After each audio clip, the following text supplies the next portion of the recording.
भारतीय राज्यघटना भाग 4 या व्हिडिओमध्ये आपण केंद्रीय कार्यकारी मंडळ, राष्ट्रपती, उपराष्ट्रपती, पंतप्रधान, मंत्रिमंडळ, भारताचा महान्यायवादी या संदर्भात सविस्तररित्या माहिती या ठिकाणी बघणार आहोत। हा व्हिडिओ बघितल्यानंतर तुम्हाला राष्ट्रपती, उपराष्ट्रपती, पंतप्रधान, मंत्रिमंडळ, भारताचा महान्यायवादी या संदर्भात कुठलाही प्रश्न किंवा कुठलीही शंका मनामध्ये राहणार नाही। तुम्ही जर भारतीय राज्यघटनेचा पाठीमागील व्हिडिओ किंवा पाठीमागील भाग बघितले नसेल तर या व्हिडिओच्या डिस्क्रिप्शन बॉक्समध्ये तुम्हाला लिंक दिलेली, तुम्ही तिथे जाऊन भारतीय राज्यघटना या विषयाचा सविस्तररित्या अभ्यास करू शकता। सुरुवात करूया आजच्या भागाला। तर नादवर्दीचा खेळ स्पर्धा परीक्षेचा नमस्कार विद्यार्थी मित्रांनो, शिवशंभो करिअर अकॅडमीच्या या YouTube चॅनलमध्ये आपल्या सर्वांचं पुन्हा एकदा सहर्ष स्वागत आहे। तर सुरुवात करतोय आपण केंद्रीय कार्यकारी मंडळाला। बघा विद्यार्थी मित्रांनो, आपण एक एक मुद्दा या ठिकाणी क्लिअर करणारे, सविस्तर समजून सांगणार, त्यामुळे व्हिडिओ पुढे घेऊ नका, अगदी काळजीपूर्वक तुम्ही या ठिकाणी सर्व गोष्टी समजून घ्या। बघा केंद्रीय कार्यकारी मंडळ, केंद्रीय कार्यकारी मंडळाची तरतूद भाग 5 मधील कलम 52 ते 78 मध्ये करण्यात आली आहे। हा या ठिकाणी आपला महत्त्वाचा मुद्दा की केंद्रीय कार्यकारी मंडळाची जी तरतूद आहे ती भाग 5 मधील कलम 52 ते कलम 78 मध्ये करण्यात आलेली आहे। आता सर्वप्रथम आपण समजून घ्या राष्ट्रपती। राष्ट्रपतीचा नेमकं कोणकोणत्या गोष्टी महत्त्वाच्या आहेत आपल्यासाठी, पेपरला काय काय येऊ शकतं ते सर्व गोष्टी आपण या ठिकाणी अभ्यासणार आहोत। बघा पॉईंट क्रमांक 1, एक पॉईंट क्लिअर करत चालू विद्यार्थी मित्रांनो। राष्ट्रपती हा देशाचा पहिला नागरिक असतो। बघा विद्यार्थी मित्रांनो, राष्ट्रपती हा देशाचा पहिला नागरिक असतो। या मुद्द्यावरती पेपरला वारंवार प्रश्न येऊन गेलेला आहे, त्यामुळे या ठिकाणी पाठ करून ठेवा की राष्ट्रपती हा देशाचा पहिला नागरिक असतो। देशाचा पहिला नागरिक कोण, असा प्रश्न आपल्याला भरपूर वेळेस पोलीस भरती पेपरमध्ये बघायला मिळालेला आहे। आता बघूया आपण या ठिकाणी पॉईंट क्रमांक 2। बघा राष्ट्रपतीची भाग 5 मधील कलम 52 ते 62 मध्ये तरतूद करण्यात आली आहे। हा या ठिकाणी महत्त्वाचे कलम आहे आपल्यासाठी, हे लक्षामध्ये घ्या। आता बघूया पॉईंट क्रमांक 3 या ठिकाणी। बघा कलम 52 नुसार राष्ट्रपतीची निवड केली जाते। बघा अतिशय महत्त्वाचा मुद्दा या ठिकाणी की कलम 52 नुसार राष्ट्रपतीची काय केली जाते तर निवड केली जाते। आता बघूया आपण या ठिकाणी पॉईंट क्रमांक 4। बघा राष्ट्रपती तिन्ही सैन्य दलाचा सर्वोच्च प्रमुख असतो। बघा या ठिकाणी जो का आपण पहिला मुद्दा बघितला होता हा या ठिकाणी अतिशय महत्त्वाचा आहे।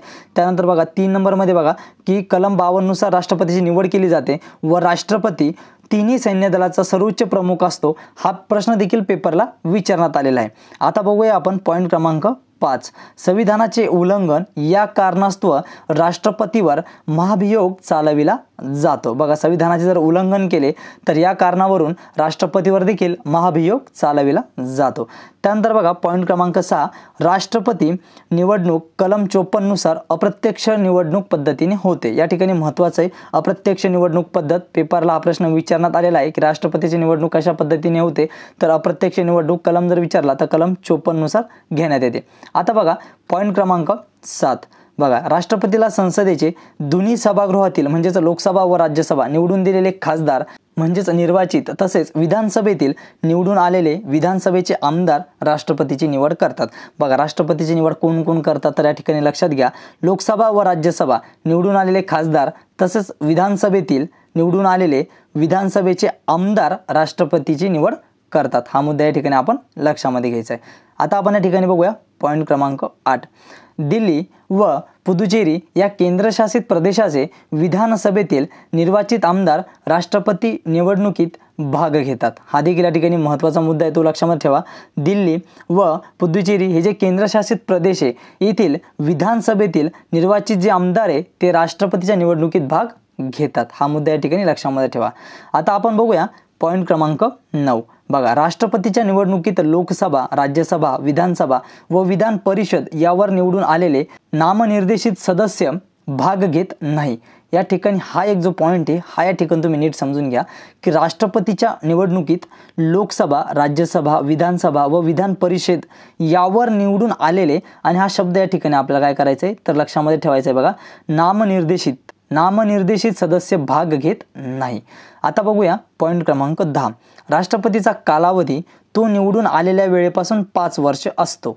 कलम 56(1) नुसार या ठिकाणी जो काय कालावधी त्यांचा तो देण्यात आलेला आहे की राष्ट्रपती जो कालावधी आहे तो निवडून आल्या वेळेपासून 5 वर्ष असतो। कशानुसार? कलम 56(1) नुसार। ठीक आहे, राष्ट्रपती एकदा निवडून आल्यास परत निवडीसाठी पात्र असतो तो राष्ट्रपती पदासाठी कितीही वेळा निवडून येऊ शकतो, कलम 57 नुसार. बघा या ठिकाणी हा मुद्दा आपल्या लक्षामध्ये घ्यायचा आहे की राष्ट्रपती एकदा निवडून आल्यास परत निवडीसाठी तो पात्र असतो. तो राष्ट्रपती पदासाठी कितीही वेळा निवडणूक लढवू शकतो किंवा मग निवडून येऊ शकतो, कलम 57 नुसार. आता बघूया पॉईंट क्रमांक 11 या ठिकाणी. आतापर्यंत डॉक्टर राजेंद्र प्रसाद हे एकमेव व्यक्ती राष्ट्रपती पदासाठी 2 वेळेस निवडून आलेले आहेत. अतिशय महत्त्वाचा मुद्दा विद्यार्थी मित्रांनो. डॉक्टर राजेंद्र प्रसाद एकमेव व्यक्ती असे आहेत जे राष्ट्रपती पदासाठी 2 वेळेस निवडून आलेले आहेत. त्यामुळे यावर देखील प्रश्न आपल्याला बघायला मिळाला आहे किंवा येण्याची शक्यता आहे. आता बघूया पॉईंट क्रमांक आपण या ठिकाणी 12. बघा राष्ट्रपतीला शपथ सर्वोच्च न्यायालयाचे मुख्य न्यायाधीश सरन्यायाधीश देतात, कलम 60 नुसार. पेपरला वारंवार प्रश्न विचारण्यात आलेला आहे, त्यामुळे या मुद्द्याला या ठिकाणी तुम्ही नीट समजून घ्या की बघा राष्ट्रपतीला जी शपथ आहे ती सर्वोच्च न्यायालयाचे मुख्य न्यायाधीश म्हणजेच सरन्यायाधीश देतात. राष्ट्रपतीला शपथ कोण देतात असा प्रश्न आपल्याला पोलीस भरती पेपरमध्ये वारंवार बघायला मिळाला आहे. तर याचं उत्तर आहे सरन्यायाधीश त्यांना शपथ देतात आणि कलम 60 नुसार हे आपल्याला ठिकाणी समजून घ्यायचे. आता बघूया पॉईंट क्रमांक 13. बघा राष्ट्रपतीला आपल्या पदाचा राजीनामा द्यायचा असल्यास तो उपराष्ट्रपतीकडे देतात. हा प्रश्न देखील पेपरला विचारण्यात आलेला आहे की राष्ट्रपती राजीनामा कोणाकडे देतात, तर उपराष्ट्रपतीकडे देतात. बघूया समोरचा मुद्दा. आता या ठिकाणी समोरचा पॉईंट असणार आहे आपला पॉईंट क्रमांक 14. राष्ट्रपती हा भारताचा घटनाप्रमुख असतो. अतिशय महत्त्वाचा, भारताचा घटनाप्रमुख कोण असतो असा प्रश्न देखील पेपरला आपल्याला बघायला मिळाला आहे. तर याचं उत्तर असतं राष्ट्रपती. बघूया पॉईंट क्रमांक 15. बघा देशाचा सर्व कारभार राष्ट्रपतीच्या नावाने चालविला जातो. पॉईंट क्रमांक 16. राष्ट्रपतीला कलम 61 नुसार महाभियोगाद्वारे दूर करता येते. बघा आता बघूया आपण पॉईंट क्रमांक 17. या ठिकाणी बघा प्रत्येक पॉईंट आपल्या ठिकाणी अभ्यासायचा आहे आणि लक्षामध्ये घ्यायचं आहे. इथून राष्ट्रपतीनुसार सर्व गोष्टी आपल्या काय तर क्लिअर होणार आहेत. बघा आता आपण बघतोय पॉईंट क्रमांक 17. राष्ट्रपतीवर महाभियोग संसदेतील दोन्ही सभागृहांपैकी कोणीही करू शकतो. पॉईंट क्रमांक 18. राष्ट्रपतीवर महाभियोग चालविताना त्या सभागृहातील एकूण सदस्यांच्या एकास 4 सदस्यांनी त्या सभागृहाला 14 दिवस अगोदर सभागृहात ठराव हा मांडावा लागतो. राष्ट्रपतीवरील महाभियोगाचा ठराव एकूण सदस्यांच्या 2/3 मताने पारित झाल्यास राष्ट्रपतीला आपल्या पदावरून पायउतार व्हावे लागते. हे मुद्दे या ठिकाणी तुम्ही लक्षामध्ये ठेवा. आता बघूया आपण पॉईंट क्रमांक 19. बघा राष्ट्रपतीच्या महाभियोगात लोकसभा व राज्यसभेवर निवडून आलेले सदस्य व नामनिर्देशित सदस्य भाग घेतात. बघा पॉईंट क्रमांक 20. संसदेचे अधिवेशन बोलविण्याचा व सत्र समाप्तीचा अधिकार राष्ट्रपतींना आहे. आता बघूया पॉईंट क्रमांक 21. राष्ट्रपतींच्या संमतीशिवाय कोणत्याही विधेयकाचे कायद्यात रूपांतर होत नाही. अतिशय महत्त्वाचं या ठिकाणी लक्षात घ्या.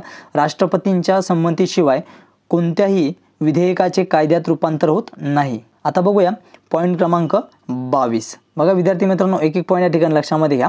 एकही तुमचा जो काही शंका आहे तुमच्या मनामधील ती एकही शंका या ठिकाणी राहणार नाही. पॉईंट क्रमांक 22. राष्ट्रपतीला राज्यसभेवर 12 सदस्यांची खासदारकीसाठी नियुक्ती करण्याचा अधिकार आहे. तर ती निवड कला, विज्ञान, संस्कृती व साहित्य क्षेत्रातील व्यक्तींची केली जाते. हा होता पॉईंट क्रमांक 22. आता बघूया आपण राष्ट्रपतीचा पॉईंट क्रमांक 24. बघा पॉईंट क्रमांक 24. व्यक्तीला फाशीची शिक्षा झाली असेल तर कलम 72 नुसार क्षमादानाचा अधिकार राष्ट्रपतींना आहे. एखाद्या व्यक्तीला फाशीची शिक्षा झाली असेल तर त्याला कलम 72 नुसार क्षमादान देण्याचा जो अधिकार आहे तो राष्ट्रपतींना या ठिकाणी आहे.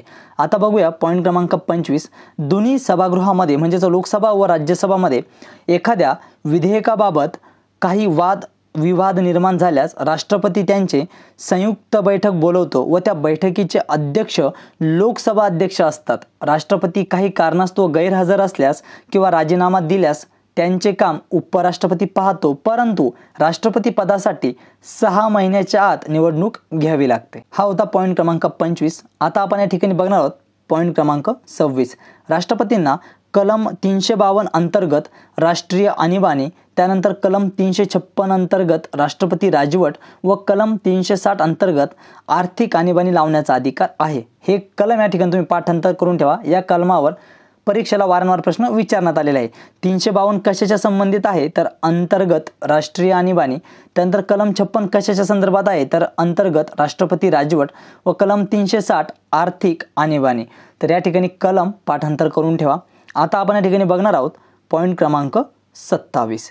पॉईंट क्रमांक 27 मध्ये बघा काय म्हटलेलं आहे. राष्ट्रपती हे पंतप्रधान, सर्वोच्च न्यायालयाचे न्यायाधीश व इतर उच्च न्यायालयांचे मुख्य न्यायाधीश, UPSC अध्यक्ष, त्यानंतर नियंत्रक व महालेखा परीक्षक, देशाचे मुख्य निवडणूक आयुक्त, त्यानंतर तिन्ही सैन्य दलाचे प्रमुख, राज्यपाल यांची नियुक्ती करतात राष्ट्रपती. हे सर्व पद लक्षामध्ये ठेवा. यावर देखील आपल्याला पेपरमध्ये प्रश्न बघायला मिळाला आहे. आता बघूया आपण या ठिकाणी पॉईंट क्रमांक 28. भारताचे राजदूत व राजनैतिक अधिकाऱ्याची नेमणूक राष्ट्रपती करतात. पॉईंट क्रमांक 29. काही कारणास्तव लोकसभा विसर्जित करण्याचा अधिकार देखील राष्ट्रपतींना आहे. पॉईंट क्रमांक 30. राष्ट्रपती कलम 280 नुसार वित्त आयोगाची स्थापना 5 वर्षासाठी करतात. बघा 280 कलम या ठिकाणी लक्षामध्ये ठेवा की कलम 280 नुसार राष्ट्रपती वित्त आयोगाची स्थापना 5 वर्षासाठी करतात. यानंतर पॉईंट क्रमांक 31. कलम 123 नुसार अधिवेशन चालू असताना वट हुकूम काढण्याचा अधिकार देखील राष्ट्रपतींना या ठिकाणी आहे. तर विद्यार्थी मित्रांनो, राष्ट्रपती संदर्भात आपण एकूण 31 पॉईंटमध्ये त्यांचा अभ्यास या ठिकाणी केलेला आहे. तर आशा करतो आम्ही की हे 31 पॉईंटमध्ये तुम्हाला राष्ट्रपतींची पूर्ण माहिती भेटली असेल. काही प्रश्न असल्यास तुम्ही कमेंट बॉक्समध्ये विचारू शकतात. आता राष्ट्रपती संदर्भात काही महत्त्वाचे पॉईंट आपण या ठिकाणी घेऊन आलो आहोत. तर आता काही महत्त्वाचे पॉईंट आपण या ठिकाणी बघूयात. बघा पहिला पॉईंट आपल्या या ठिकाणी भारताचे पहिले राष्ट्रपती डॉक्टर राजेंद्र प्रसाद. बघा महत्त्वाचा या ठिकाणी यावरती पण आपल्याला पेपरमध्ये प्रश्न बघायला मिळाला आहे की भारताचे पहिले राष्ट्रपती कोण तर डॉक्टर राजेंद्र प्रसाद. ठीक आहे. दुसरा पॉईंट या ठिकाणी आपण आता बघणार आहोत. सर्वाधिक काळ राष्ट्रपती पद भूषविणारे राष्ट्रपती कोण तर डॉक्टर राजेंद्र प्रसाद. तुम्ही याला प्रश्न देखील म्हणू शकतात महत्त्वाचे. त्यानंतर बघा समोरच्या पॉईंटमध्ये पहिली महिला राष्ट्रपती श्रीमती प्रतिभाताई पाटील 12वे राष्ट्रपती होते 2007ला. त्यानंतर समोरचा पॉईंट या ठिकाणी बिनविरोध निवडून आलेले पहिले राष्ट्रपती NS रेड्डी. हे देखील महत्त्वाचे या ठिकाणी लक्षामध्ये ठेवा. समोरचा पॉईंट अपक्ष म्हणून निवडून आलेले पहिले राष्ट्रपती VV गिरी. त्यानंतर समोरचा प्रश्न लगातार 2 वेळा निवडून येणारे राष्ट्रपती कोण तर डॉक्टर राजेंद्र प्रसाद. त्यानंतर राष्ट्रपतीपदी दुसऱ्या फेरीत निवडून येणारे राष्ट्रपती कोण तर VV गिरी. हे आपल्या प्रश्नाचं उत्तर असणार आहे. आता आपण बघूया समोरचे महत्त्वाचे मुद्दे. विद्यार्थी मित्रांनो लक्षात घ्या. राष्ट्रपती व उपराष्ट्रपती हे पद एकदाच खाली झाल्याने राष्ट्रपती पद भूषविणारे पहिले सरन्यायाधीश कोण तर बघा न्यायमूर्ती मोहम्मद हिदायतुल्लाह हे होते 1969 साली. आता बघूया समोरचा पॉईंट. भारताचे पहिले दलित राष्ट्रपती कोण तर KR नारायण. त्यानंतर समोरचा पॉईंट पूर्वी राष्ट्रपती पदासाठी पराभव झालेले व नंतर निवडून येणारे राष्ट्रपती कोण तर बघा नीलम संजीव रेड्डी 1977 मध्ये. समोरचा पॉईंट भारतीय शास्त्रज्ञ म्हणून निवडून येणारे पहिले राष्ट्रपती कोण तर डॉक्टर APJ अब्दुल कलाम 11वे राष्ट्रपती 2002 साली. पहिले अराजकीय व्यक्ती म्हणून देखील यांचा उल्लेख होतो. त्यानंतर समोरचा पॉईंट 14वे राष्ट्रपती म्हणून निवडून आलेले राष्ट्रपती रामनाथ कोविंद व या अगोदरचे जे राष्ट्रपती होते 13वे ते होते प्रणव मुखर्जी 2012 साली. तर अतिशय महत्त्वाचे मुद्दे विद्यार्थी मित्रांनो. तुम्ही याला महत्त्वाचे प्रश्न देखील म्हणू शकतात. आता आपण या ठिकाणी बघणार आहोत उपराष्ट्रपती. उपराष्ट्रपती या संबंधित आपण आता सविस्तररित्या माहिती बघणार आहोत. आता हे पॉईंट बघितल्यानंतर तुमच्या मनात उपराष्ट्रपती या पदाबद्दल कुठलीही शंका राहणार नाही. तर सुरुवात करूया पॉईंट क्रमांक 1 ला. तर बघा पॉईंट क्रमांक 1 उपराष्ट्रपती भाग 5 मधील कलम 63 ते 71 मध्ये तरतूद करण्यात आलेली आहे. उपराष्ट्रपती यांची जी काही तरतूद आहे ती भाग 5 मधील कलम 63 ते 71 मध्ये करण्यात आलेली आहे. पॉईंट क्रमांक 2 या ठिकाणी बघा कलम 63 उपराष्ट्रपदाची निर्मिती. बघा उपराष्ट्रपदाची निर्मिती ही कलम 63 नुसार करण्यात आलेली आहे. पॉईंट क्रमांक 2. आता बघूया पॉईंट क्रमांक 3. बघा पॉईंट क्रमांक 3 मध्ये पात्रता. उपराष्ट्रपती पदासाठी वय 35 वर्ष पूर्ण असावेत. बघा पेपरला येऊन गेलेला प्रश्न आहे की उपराष्ट्रपती पदासाठी किती वय पूर्ण असायला पाहिजे तर बघा 35 वर्ष आपल्या प्रश्नाचं उत्तर असणार आहे. पात्रता जी आहे ती उपराष्ट्रपती पदासाठी वय 35 वर्ष पूर्ण असावेत. तो राज्यसभा सदस्य होण्यास पात्र असावा. ही जाईल त्याची पात्रता. आता बघूया पॉईंट क्रमांक 4. उपराष्ट्रपतीला शपथ राष्ट्रपतीमार्फत दिली जाते कलम 69 नुसार. महत्त्वाचा प्रश्न या ठिकाणी. उपराष्ट्रपतीला शपथ कोण देतात, तर राष्ट्रपती हे आपल्या प्रश्नाचं उत्तर असणार आहे. पॉईंट क्रमांक 5, उपराष्ट्रपती निवडणूक लढवताना त्यांच्याकडे कोणतेही लाभाचे पद नसावे. अतिशय महत्त्वाचं, उपराष्ट्रपती निवडणूक लढवताना त्यांच्याकडे कोणतेही लाभाचे पद नसावे.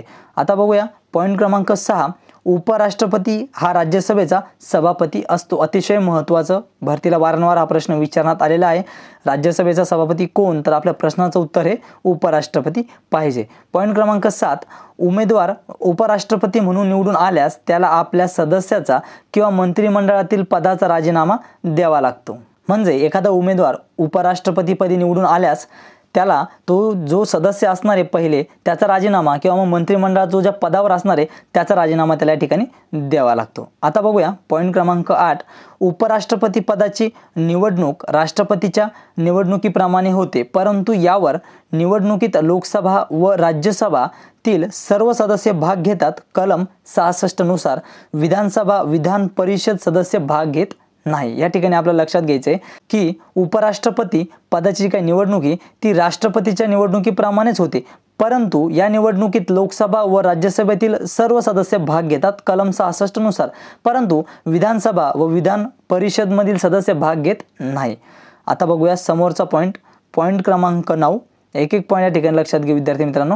बघा पॉईंट क्रमांक 9, उपराष्ट्रपतीच्या निवडणुकीत विधानसभा विधान परिषद सदस्य भाग घेत नाही, तर आपण बघितलंच आहे. आता पॉईंट क्रमांक 10 मध्ये बघा, उपराष्ट्रपती पदासाठी अर्ज करताना लोकसभा किंवा राज्यसभा 20 सदस्यांचा पाठिंबा व 20 सदस्यांचे अनुमोदन गरजेचे असते. त्यानंतर बघा पॉईंट क्रमांक 11, उपराष्ट्रपती हा राज्यसभेचा सभापती किंवा अध्यक्ष असतो कलम 64 नुसार. अतिशय महत्त्वाचं, उपराष्ट्रपती हा राज्यसभेचा सभापती किंवा अध्यक्ष असतो कलम 64 नुसार. हे या ठिकाणी लक्षामध्ये घ्या.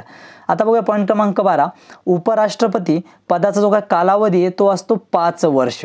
या ठिकाणी लक्षात घ्यायचे किती वर्ष असतो, 5 वर्ष त्यांचा कालावधी असतो.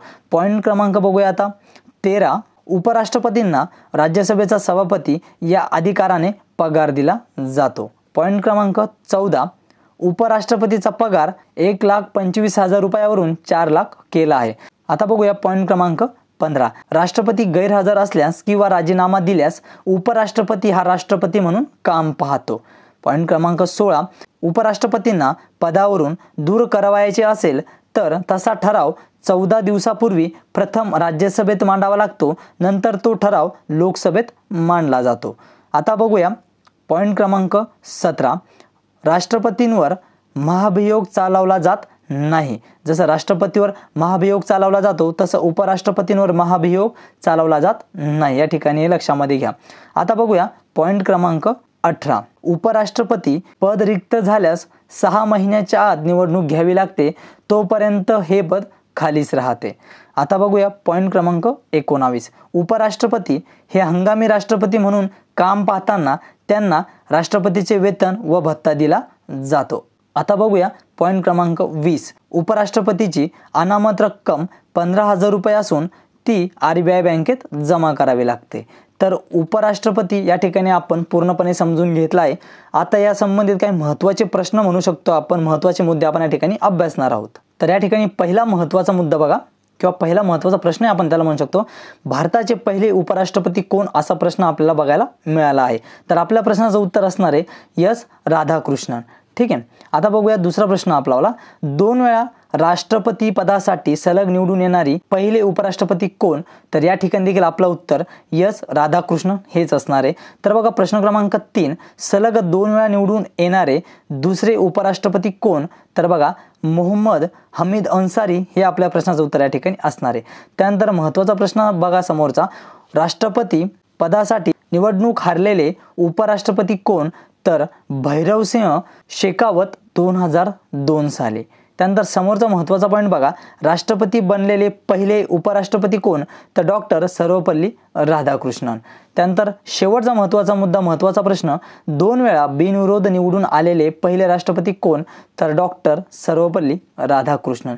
हे महत्त्वाचे मुद्दे तुम्ही लिहून घेऊ शकतात. आणि जर तुम्हाला ही आपली PDF पाहिजे असेल तर डिस्क्रिप्शन बॉक्समध्ये लिंक दिलेली आहे, तिथून तुम्ही आमच्यासोबत संपर्क करू शकता, तुम्हाला PDF मिळून जाईल. आता आपण या ठिकाणी बघूया पंतप्रधान. पंतप्रधान या ठिकाणी आपण सविस्तररित्या समजून घेणार आहोत विद्यार्थी मित्रांनो. बघा आता पहिला पॉईंट, यामध्ये पंतप्रधानाची तरतूद भाग 5 मधील कलम 74 मध्ये करण्यात आली आहे. हे आपल्या ठिकाणी लक्षात ठेवायचं आहे की पंतप्रधानाची जी तरतूद आहे राज्यघटनेमध्ये ती भाग 5 मधील कलम 74 मध्ये करण्यात आली आहे. आता बघूया आपण पॉईंट क्रमांक 2. बघा, कलम 74, पंतप्रधानाचे नेतृत्व खाली राष्ट्रपतीला सल्ला देण्यासाठी मंत्रिमंडळ असेल. त्यानंतर बघा पॉईंट क्रमांक 3, पंतप्रधान हा वास्तव कार्यकारी प्रमुख तसेच शासन प्रमुख आहे. समोरचा पॉईंट, पंतप्रधानाचे वय 25 वर्ष पूर्ण असावेत. पॉईंट क्रमांक 5, एखाद्या व्यक्तीला पंतप्रधान बनविताना तो व्यक्ती संसदेतील दोन्ही सभागृहांपैकी एका सभागृहाचा सदस्य असावा. पॉईंट क्रमांक 6, तो व्यक्ती सभागृहाचा सदस्य नसल्यास 6 महिन्याच्या आत एखाद्या सभागृहाचे सदस्यत्व मिळवायला हवे. त्यानंतर पॉईंट क्रमांक 7, पंतप्रधान हा बहुमत मिळवणाऱ्या पक्षातून निवडला जातो. पॉईंट क्रमांक 8, पंतप्रधानाला शपथ राष्ट्रपती देतात. अतिशय महत्त्वाचा पॉईंट, पंतप्रधानाला शपथ कोण देतं? तर पंतप्रधानाला राष्ट्रपती या ठिकाणी शपथ देतात. हे आपल्याला ठिकाणी लक्षामध्ये घ्यायचं आहे. पॉईंट क्रमांक 9, राष्ट्रपती हा पंतप्रधानाच्या सल्ल्याने मंत्रिमंडळातील मंत्र्यांची नेमणूक करतो. पॉईंट क्रमांक 10, पंतप्रधान आपल्या पदाचा राजीनामा राष्ट्रपतीकडे देतात. बघा, अतिशय महत्त्वाचा मुद्दा या ठिकाणी की पंतप्रधान आपला राजीनामा कोणाकडे देतात? तर राष्ट्रपतींकडे देतात. आता बघूया आपण समोरचा पॉईंट. बघा विद्यार्थी मित्रांनो, एक एक पॉईंट या ठिकाणी आपल्यासाठी महत्त्वाचा आहे. पॉईंट क्रमांक 11, निवडणुकीत कोणत्याही पक्षाला बहुमत मिळाले नसेल तर त्या पक्षाचा सर्वात जास्त जागा आहे त्या पक्षाचा पंतप्रधान हे राष्ट्रपती ठरवत असतात.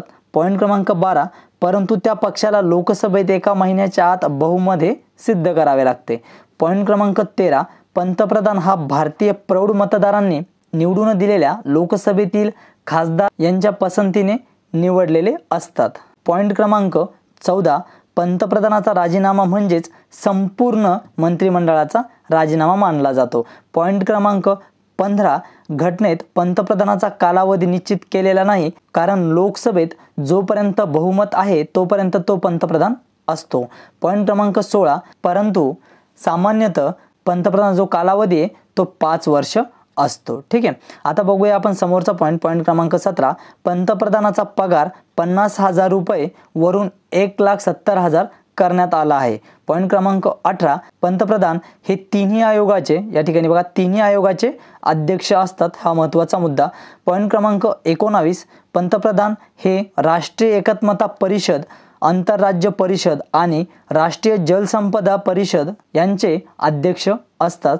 पॉईंट क्रमांक 20, पंतप्रधान हे राष्ट्रपती व मंत्रिमंडळ यामधील संपर्काचे प्रमुख माध्यम आहे. पॉईंट क्रमांक 21, पंतप्रधानाच्या सभागृहाला सदस्य असेल तेथील तो सभागृह नेता असतो. तर या ठिकाणी पंतप्रधान आपण एकूण 21 पॉईंटमध्ये समजून घेतले आहे. बघा, या ठिकाणी जर तुमचा काही प्रश्न असेल तर तुम्ही आम्हाला कमेंट बॉक्समध्ये विचारू शकतात. बाकी PDF तयार करताना किंवा माहिती एकजूट करताना जर काही शब्द इकडे तिकडे झाले असेल तर ते या ठिकाणी तुम्ही समजून घ्या. आता आपण बघूया पंतप्रधान संबंधित काही महत्त्वाचे मुद्दे. बघा, आपण 2 मुद्दे या ठिकाणी आणले आहेत. तर बघा, पहिला जो मुद्दा असणार आहे, भारताचे पहिले पंतप्रधान व्यक्ती कोण? अतिशय महत्त्वाचं, पेपरला वारंवार विचारण्यात आलेलं आहे. तर आपल्या प्रश्नाचं उत्तर असणार आहे भारताचे पहिले पंतप्रधान व्यक्ती पंडित जवाहरलाल नेहरू.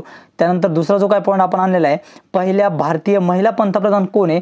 तर श्रीमती इंदिरा गांधी. हे आपल्याला ठिकाणी लक्षामध्ये घ्यायचं आहे. आता आपण या ठिकाणी समजून घेऊ राज्यघटनेतील मंत्रिमंडळ किंवा मग मंत्री परिषद. बघा, अतिशय महत्त्वाचा मुद्दा आहे विद्यार्थी मित्रांनो, काळजीपूर्वक लक्ष द्या. पहिला पॉईंट, मंत्रिमंडळाची तरतूद कलम 74 व 75 मध्ये करण्यात आली आहे. बघा, मंत्रिमंडळात जी काही तरतूद आहे राज्यघटनेमध्ये ती कलम 74 व कलम 75 मध्ये करण्यात आली आहे. आता बघूया पॉईंट क्रमांक 2, कलम 74, राष्ट्रपतींना सल्ला देण्यासाठी पंतप्रधानाच्या नेतृत्वाखाली मंत्रिमंडळ असेल। ही तरतूद 42वी घटना दुरुस्ती 1976 मध्ये झाली।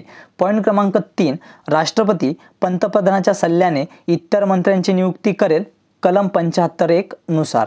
पॉईंट क्रमांक 4, मंत्रिमंडळातील एकूण मंत्र्यांची संख्या लोकसभेतील एकूण सदस्यांच्या 15% असेल कलम 74(a)(1) 91व्या घटना दुरुस्तीनुसार 2003 मधील। पॉईंट क्रमांक 5, संसदेतील कोणत्याही सभागृहाचा सदस्य नसलेला व्यक्ती मंत्री म्हणून नियुक्ती करता येईल, परंतु त्या व्यक्तीला 6 महिन्याच्या आत कोणत्या तरी सभागृहाचे सदस्यत्व मिळावे लागेल। त्यानंतर पॉईंट क्रमांक 6, मंत्रिमंडळातील मंत्र्यांचे प्रकार। आता आपण समजून घेणार आहोत मंत्रिमंडळातील मंत्र्यांचे प्रकार। त्या ठिकाणी एक एक मुद्दा तुम्ही नीट लक्षामध्ये घ्या। आता आपल्याला काय बघायचं आहे तर मंत्रिमंडळातील मंत्र्यांचे जे काही प्रकार आहेत ते आपण या ठिकाणी बघणार आहोत। तर बघा, कॅबिनेट मंत्री सदस्य संख्या 15 ते 20, त्यानंतर राज्यमंत्री सदस्य संख्या 16 ते 20, त्यानंतर उपमंत्री सदस्य संख्या 16 ते 20। हे जे प्रकार आहे ते आपण या ठिकाणी लक्षामध्ये घेऊ। व आता आपण बघूया भारताचा महान्यायवादी। बघा, अतिशय महत्त्वाचं भारताचा महान्यायवादी। तर यामध्ये पॉईंट क्रमांक 1, महान्यायवादीची तरतूद कलम 76 मध्ये आहे। अतिशय महत्त्वाचं, महान्यायवादीची तरतूद कलम कितीमध्ये आहे तर कलम 76 मध्ये आहे। पॉईंट क्रमांक 2, महान्यायवादीची नेमणूक पंतप्रधानाच्या सल्ल्याने राष्ट्रपती करतात। पॉईंट क्रमांक 3, महान्यायवादीचा कालावधी निश्चित करण्यात आलेला नाही, राष्ट्रपतीची मर्जी असेपर्यंत तो पदावर राहू शकतो। पॉईंट क्रमांक 4, महान्यायवादी भारताचा सर्वोच्च कायदा अधिकारी असतो। पॉईंट क्रमांक 5, सर्वोच्च न्यायालयाचा न्यायाधीश होण्याच्या पात्रतेचा असतो। बघा, जो महान्यायवादी तो सर्वोच्च न्यायालयाचा न्यायाधीश होण्याच्या पात्रतेचा असतो। पॉईंट क्रमांक 6, सामान्यतः महान्यायवादीचा कालावधी, या ठिकाणी बघा ही चूक झालेली आहे, महान्यायवादी जो काय कालावधी आहे तो 5 वर्षाचा असतो, हे या ठिकाणी लक्षामध्ये घ्या। तर समोरचा जो काय पॉईंट आहे पॉईंट क्रमांक 7, महान्यायवादीचा पगार 90,000 रुपयांवरून 2,50,000 रुपये इतका करण्यात आला आहे। तर पगार ठरवण्याचा अधिकार देखील राष्ट्रपतीला आहे, संसदेला नाही।